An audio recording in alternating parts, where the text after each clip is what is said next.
رونو رمضان را روان دی او اکثر دا خبره کوم زویم اسه هم خو بیا بالخصوص پر رمضان شریف کې سودا خو مونږ او تاسو اسیم کو چې د غریبانو نه وکړو دا ډېره زیاته خي د لویو لویو سپر سټورونو په ځای باندې د دې غریبانو گاډو وال نه سودا کوي ستاسو ضرورت به هم پوره کیږي او د غي د کور چوله به هم پاغه باندې بلیږي د غي د بچو د روزمات تنظیم به هم کیږي دا ډېر د مجبورۍ د لاسه د خلک پروډونو باندې خپل دیاړی مزدوري کوي زمونږ او تاسو ترجیحات خو بدل دي کنه مونږ چرته د باټا او د سرویس په دکان کې د چا سره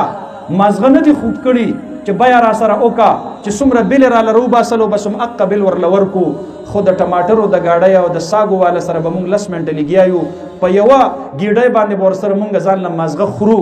نو الکه الته چې هغه د 40 روپو تاجر سړی و هغه له د خپل جیبه د هغه مو مانګي قیمت ورکاو دلته چې دا خوار غریب مسکین سړی دی نو کو د جیب ته یو 15 روپۍ ستانه سیوا لاړی شي دی به پیسه کوي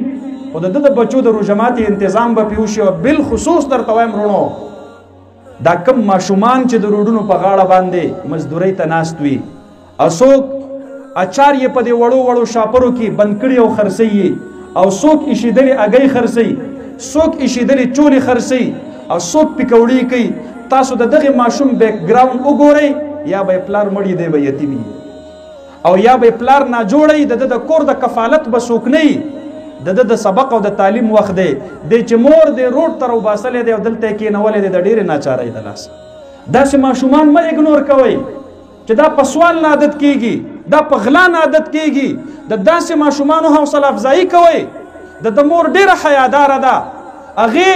د خپل عزت په سودا باندې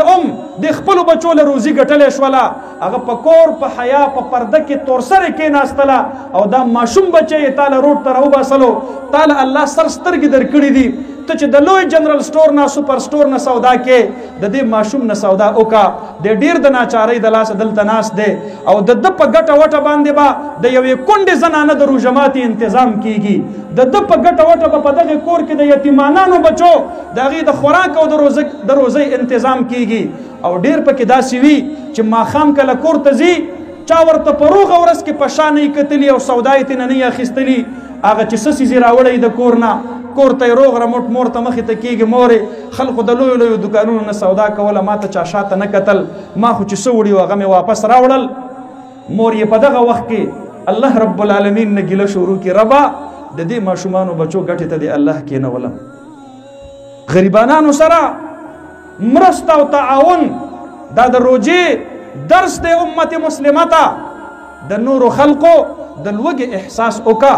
روژه دې ته ویل کېږي د نورو خلقو د تند احساس وکړه روژه دې ته ویل کېږي د نورو خلقو د غریبۍ احساس وکړه روژه دې ته ویل کېږي